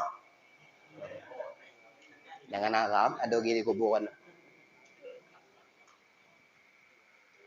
Tsumma yaqulu, kemudian mengucapkan lagi, ya fulan bin fulana, wahai fulan bin fulana, fa innahu yastawi qa'idan. Sesungguhnya dia itu sedang duduk. Tsumma yaqulu, kemudian diucapkan lagi, ya fulan bin fulana, wahai fulan bin fulana, fa innahu yaqulu, kemudian jenazah dalam kubur mengucapkan, arsyidna yarhamukallah, berikan kami petunjuk. Mudah-mudahan Allah Subhanahu wa taala memberikan rahmat kepadamu. Walakin la tash'urun, tapi kita tidak sadar dengan jawaban yang ada jenazah. Falyaqul, Kemudian ucapkan. Ini baru talqinnya. Udhkur ma kharajta alaihi minad dunya syahadata an la ilaha illallah wa anna Muhammadan abduhu wa rasuluhu wa annaka radita billahi rabba wa bil islami dina wa Muhammadin nabiyya wa bil qur'ani imama fa inna munkaran wa nakirun ya'khudhu kulla wahidin biyadin sahibih. Itu redaksi hadisnya. Cuma kita kan banyak itu dari kullu nafsin dha'iqatul maut sampai ya ayyatuhan nafsul mutmainnah irji'i ila rabbiki radiyatan mardiyah fadkhuli fi ibadi wadkhuli jannati, sampai situ. Itu karangan para ulama itu. Setelah baca talqin wa yaqulu, maka malaikat mengatakan intalaqa bina. Baiklah, angkat lagi tu. Ma yuqiduna 'inda malluqina hujjatahu. Percuma juga kita nanya orang yang sudah ditunjuki hujjahnya. Itu gunanya talqin. Di samping daripada itu juga ngajarkan kepada orang yang hidup. Maka kadang sebagian saya ketika baca talqin itu saya terjemahkan supaya orang yang hidup kadang ngerti. Wahai fulan bin fulan, ya Abdullah ibni Abdillah, engkau sekarang sudah masuk ke alam kubur. Kalau nak nengok ada tuh orang apa tuh? Orang Malaysia kalau tidak salah di YouTube tuh. Tengok, saya kemarin ada sempat buka tuh, ada yang nge-share. Saya buka tuh. Memang seram ketika diartikan dengan bahasa dia. Dengan bahasa Melayunya itu. Terasa di hati.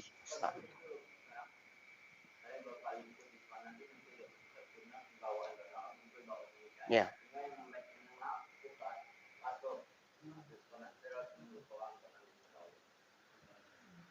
Ya, kalau memang bisa diartikan, diartikan. Kita buatlah teksnya di rumah dulu lah. Ya. Bawa teksnya. Kalau kita dah hafal, bawa teksnya. Hah? Ya boleh juga, tidak ada masalah. Ya. Tapi kan ada baiknya dibacalah bahasa Arabnya itu.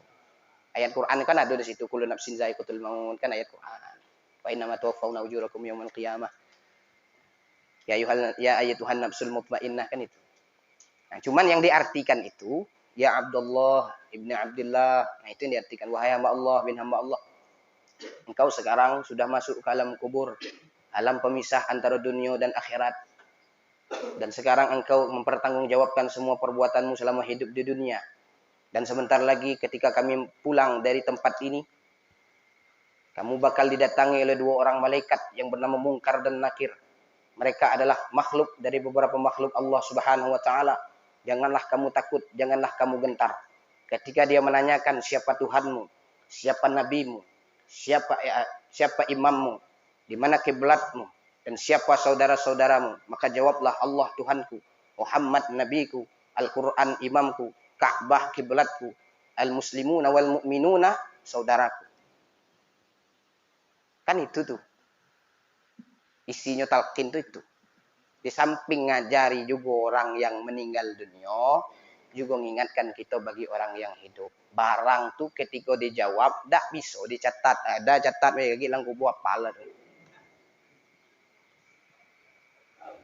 Itu amaliyah yang jawab. Maka dalam kitab Syarhus Sudur, Bisyarahi Halil Mauta wal Kubur, yang dikarang oleh Imam As-Suyuti, itu jelas sekali. Bahwa jenazah ketika meninggal dunia, maka ruhnya dibawa oleh malaikat. Kalau jenazahnya itu adalah orang yang beriman, maka langit itu ketika nanya siapa jenazah yang ruh yang engkau bawa ini, wahai malaikat, maka malaikat menanyakan ini ruh orang yang beriman. Ruhnya harum. Ketika dia meninggal itu dibawa kain kafan, dikafani ruhnya oleh malaikat. Itu kata Imam Suyuti dalam hadis ini. Diberi wangi-wangian, dibawa ke langit, dibawa menghadap Allah Subhanahu wa taala, maka ketika datang keputusan Allah, maka Allah mengatakan masukkan dia ke dalam Illiyin. Tahu Illiyin? Itu tempat orang yang baik. Innal abrara lafi Illiyin. Sesungguhnya orang yang baik itu berada di dalam Illiyin. Wa ma adraka ma Illiyun? Apa itu Illiyin? Kitabun marqum. Kitab yang bertuliskan innal abrara lafi na'im. Kemudian sesungguhnya orang yang baik itu berada dalam kenikmatan. Itu kalau orang yang beriman. Setelah dimasukkan namanya ke dalam aliyin, ruhnya masuk lagi ke dalam jasad ketika sudah berada dalam kubur, tujuannya untuk ditanya. Marabbuka wan nabiyuka mulai mungkar dan nakir. Itu kata Imam Suyuti. Ketika ditanya, dia dapat jawabnya, maka diperlihatkan oleh Allah Subhanahu wa taala kenikmatan itu tadi. Maka dia nengok bahwa yang diberikan nikmat itu adalah surga. Maka dia berdoa kepada Allah, ya Allah, segerakan hari kiamat supaya aku dapat masuk surga. Itu kalau orang beriman. Tapi kalau orang kafir yang meninggal dunia, maka jasadnya, ruhnya busuk sekali. Dia angkat ke langit, langit tidak mau buka pintunya. Dihadapkan kepada Allah, dilaporkan kepada Allah, kata Allah, masukkan dia ke dalam sijjin. Buka dalam kitab dalam surah Al-Mutaffifin ini. Masalah illiyin dan sijjin. Itu lebih jelas. Masukkan nama orang-orang yang buruk itu ke dalam sijjin. Ketika masuk dalam sijjin tadi, dibalikkan ruhnya ke dalam jasad dalam kubur, ditanya. Ketika ditanya, tidak dapat jawabnya. Maka ketika tidak dapat jawabnya, maka dipukullah oleh malaikat nakir. Sedalam 7 lapis bumi, tenggelamnya itu ruh dan jasad. Ketika dipukul oleh malaikat nakir dan dibawa ke atas, naik lagi ke atas, ditanya lagi, "Momen Nabi Yuka?" Tidak dapat jawab, pukul lagi.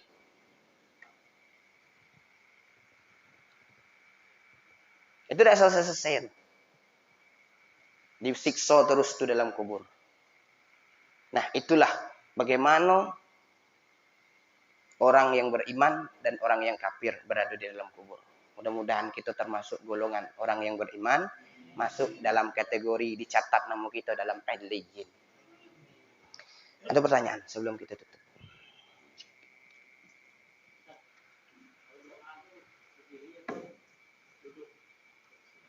Sunnahnya berdiri. Tapi kita duduk tidak ada masalah. Ngadapnya terserahlah. Tapi kalau kita ngikut daripada ad-doa, ya, salah satu adabud doa, ya. Kemarin kita sudah bahas di pengajian kan, adabud doa itu salah satunya apa? Menghadap kiblat idza amkana, apabila memungkinkan. Tapi kalau tidak memungkinkan juga tidak ada masalah.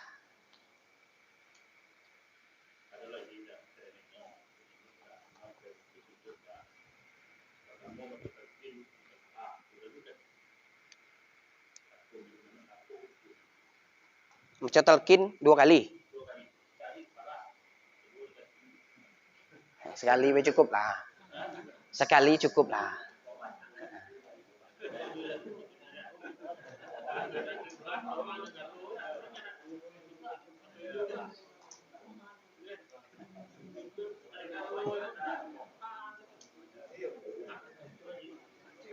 Ya, baca talqin sekali belah. Dosa banyak. Cukup sekali. Cuma nanti ketika kita sudah baca talqin itu, ya, sudah doa, itu kan ada keluarganya yang pengen baca Yasin, pengen baca Quran, itu anjurannya. Itu jangan lupa. Qiraatul Quran indal qabr. Baca Quran di samping kuburan itu Imam Syafi'i mensunnahkan. Kata Imam Nawawi, beliau menukil Imam Syafi'i dalam Riyadhus Shalihin itu, yustahabbu ayyaqra'a indahu syai'un minal Qur'an. Disunnahkan baca Quran di samping kuburan. Wa in khatamul Quran kulluhu kana hasana. Kalau mereka nak khatam Quran itu lebih baik. Baik itu. Dari juz 1 sampai juz 30. Kalau nak ngatam kan, kalau tak baca Yasin Karena memang ada memang al-amalul lati tanfa'ul mayyit itu ada. Amalan-amalan yang bermanfaat bagi mayat. Pertama, ad-du'a wal istighfar, doa dan istighfar. Doa mohon ampun atas dosa-dosanya jenazah itu sunnah. Karena dalilnya jelas, walladzina ja'u min ba'dihim yaquluna rabbana ighfir lana wa li ikhwanina alladzina sabaquna bil iman. Surah Al-Hasyr ayat 10. Ya Allah, ampuni dosa kami wa li ikhwanina, dosa saudara-saudara kami alladzina sabaquna bil iman, yang mendahului kami dengan keimanan. Doa dan istighfar. Yang kedua, sedekah. Karena dalam riwayat hadisnya ada sahabat Nabi nanya, "Ya Rasulullah, ya Rasulullah, inna abi mata." Wahai Rasulullah, ayahku meninggal. Wa taraka malan, meninggalkan harta, walam yusi, tapi belum sempat wasiat. Fa hal yukaffiru anhu an atasaddaqa anhu? Apakah dosanya diampuni Allah apabila aku bersedekah atas namanya, kata Nabi, na'am, dosanya diampuni Allah apabila kamu bersedekah atas namanya. Maka setiap sedekah kita itu malam pertama, malam kedua, malam ketiga, malam 7, malam 40, 100, setahun, 1000, dan seterusnya. Itu ada pahalanya. Dan dosanya diampuni Allah. Lalu malam pertama, malam kedua, malam ketiga, malam 7 itu ada tak? Referensinya ada dalam kitab Al-Hawil Al-Fatawi. Itulah sering saya sampaikan. Innal mauta yubtinuna fi kuburihim sab'an. Sungguhnya orang meninggal itu diuji dalam kuburnya selama 7 hari. Fakanu yastahibuna ayat ima'anhum tilkal ayyam. Maka disunnahkan menyedekahkan, memberikan makanan selama 7 hari itu. Jadi tradisi 7 hari itu sudah ada. Itu riwayat Imam Ahmad menukil daripada Imam Tawus dalam Al-Hawil Fatawi, Imam Asyuti. Sampailah 40, sampailah 100, sampailah setahun. Mana orang yang tidak mau nerima, silahkan, tidak ada masalah. Ya. Lana a'maluna walakum a'malukum. Kami amal kamilah, kamu amal kamilah. Masalah perkara tidak sampai, bukan urusan kita. Ya tak? Tak mungkin juga awak, bismillahirrahmanirrahim, nak nyampai ke dalam kubur. Tak mungkin. Apa lagi? As-saum, puasa. Kemudian al-hajju, haji, as-salah, salat. Kemudian qiraatul Quran, membaca Quran. Wa hadza ra'yul jumhur min ahli sunnah. Ini pendapat jumhur ulama ahli sunnah wal jamaah. Tapi ada yang mengatakan, Imam Nawawi mengatakan dalam Al-Minhaj Al-Mashhur min madhhab Syafi'i annahu la yasilu, madhhab dalam mazhab Syafi'i bahwasanya baca Quran itu tidak sampai. Apa maksudnya? Dijelaskan oleh ulama mazhab Syafi'i setelahnya. Tak sampai kalau tidak diniatkan untuk jenazah. Maka niatkan untuk jenazah. Maka kita dalam doa itu, Allahumma taqabbal wa ausil thawaba ma qara'na ila ruhi. Siapa rohnya? Si fulan bin fulan. Niatnya itu. Tapi kalau tidak diniatkan, maka tidak sampai. Itu ulama yang mengatakan. Nah, maka niatkan. Kita kan sudah niat itu. Dari sebelum menuju hari itu kita sudah niat. Menuju hari malam sekian. Nah, kita sudah niat, pahalanya untuk almarhum orang tua saya. Kan bawa acara sudah nyebutkan bahwa yang kita baca malam ini adalah untuk si fulan bin fulan. Secara umum kaum muslimin dan muslimat. Nah, jam 10. Ada pertanyaan sebelum kita tutup. Kita kalau ada jenazah aku dari depan, dari belakang. Boleh di depan, boleh di belakang. Tapi ada baiknya kita di belakang. Saya lupa juga, ini halaman berapa sudah. Tidak teringat lagi halamannya. Ada di dalam sikap. Bagi orang yang berkendaraan, bagi orang yang berjalan. Tapi sebaiknya semuanya dilakukan itu di belakang jenazah. Untuk mengiringi jenazah.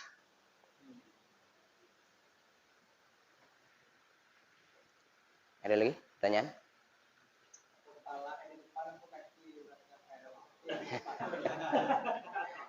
Kepala di depan.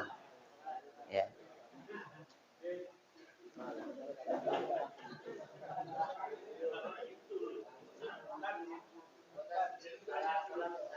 Saya pernah pergi ke Jambi, itu kuburan warga.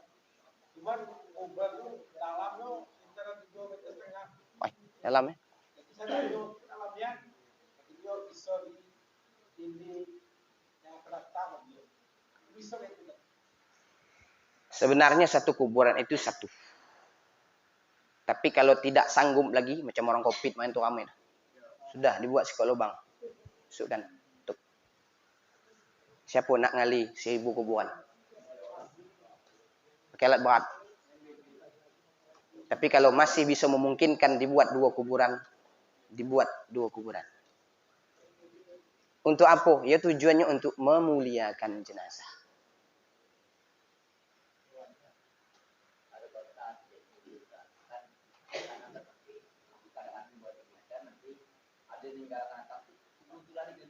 Nah, itu tidak boleh.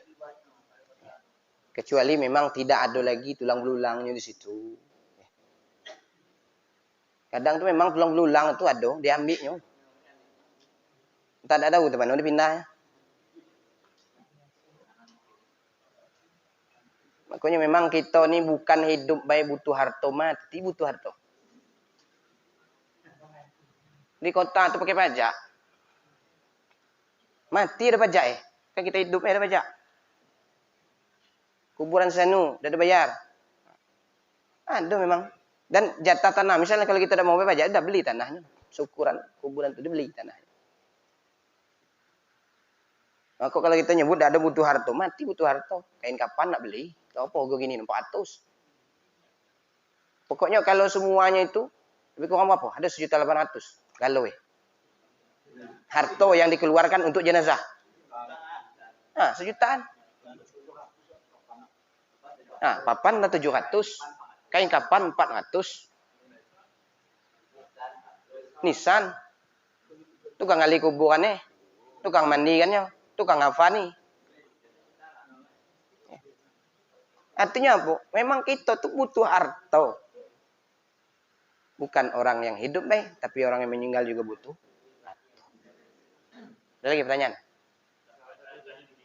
Salat hadiah. Salat hadiah. Ini saya belum dapat sejarahnya kenapa disebut hadiah. Kemungkinan itu makna hadiah itu adalah salat yang dihadiahkan kepada jenazah. Itu kemungkinan disebut dengan hadiah. Ini sejarahnya. Tapi kalau kitabnya ada dalam kitab kerukunan tuh. Disebut salat hadiah. Tapi itu adalah istilah. Karena istilah ini ulama beberapa macam. Dalam Nihayatuz Zain, Imam Nawawi mengistilahkan as-salatu lil unsi fil qabr. Salat untuk manusia dalam kubur. Nah, itu nama salatnya. Cuman kemungkinan ulama gitu nih lebih agak ringkas lah enak nyebutnya. Dah, kalau kita nak nyebut salat lil unsi fil qabr kan panjang pula. Dah, salat hadiah. Apa salat hadiah itu? Salat hadiah itu kita salat tapi pahalanya dihadiahkan kepada jenazah. Memang ada sebagian ulama memang menyebutkan ada niatnya. Usalli sunnatal hadiyah. Sunnatal hadiyah. Orang ataini lillahi ta'ala. Ada yang memang itu. Tapi ada ulama yang mengatakan niatnya itu tetap niat solat sunnah mutlak. Usalli rakaataini lillahi ta'ala. Tapi diniatkan pahalanya untuk jenazah. Karena kenapa? Karena memang dalilnya tidak menyebutkan secara spesifik yang namanya salat hadiah. Tapi ada dalilnya. Dalilnya tadi itu kita bahas tadi, ya, al-amalu lati tanfa'ul mayyit. Bahwa salah satu daripada amalan-amalan yang bermanfaat untuk mayit adalah as-shalah. Salat. Adapun bacaannya, kata Imam Nawawi dalam Nihayatuz Zain, rakaat pertama dan di rakaat kedua, bacaannya yang pertama adalah ayat kursi. Yang kedua surah sudah Fatihah maksudnya. Sudah Fatihah, ayat kursi, kemudian surah At-Takatsur, kemudian qul huwallahu ahad. Sebagian ulama mengatakan 10 marrat, 10 kali. Sebagian mengatakan 11 kali. Baik rakaat pertama maupun rakaat kedua. Itu dari Imam Nawawi Al-Jawi Al-Bantani, ulama Indonesia dalam kitab Nihayatuz Zain. Lagi pertanyaan? Belum kita tutup. Cukup ya? Ya, dah jam 10 lewat ya tak? Besok pagi mana nak motong kan? Ya Allah a'lam bishawab. Kalau ada kata-kata yang salah, mohon dimaafkan. Sama yang dhaif ini banyak kekurangan, banyak kekhilafan. Mudah-mudahan apa yang kita kaji malam hari ini bermanfaat terkhusus bagi diri saya sendiri, dan ini mudah-mudahan menjadi bukti di hadapan Allah Subhanahu wa taala dan dapat menolong kita di hadapan Allah Subhanahu wa taala. Subhanakallahumma wa bihamdik asyhadu an la ilaha illa anta astaghfiruka wa atubu ilaik. Wassalamualaikum warahmatullahi wabarakatuh.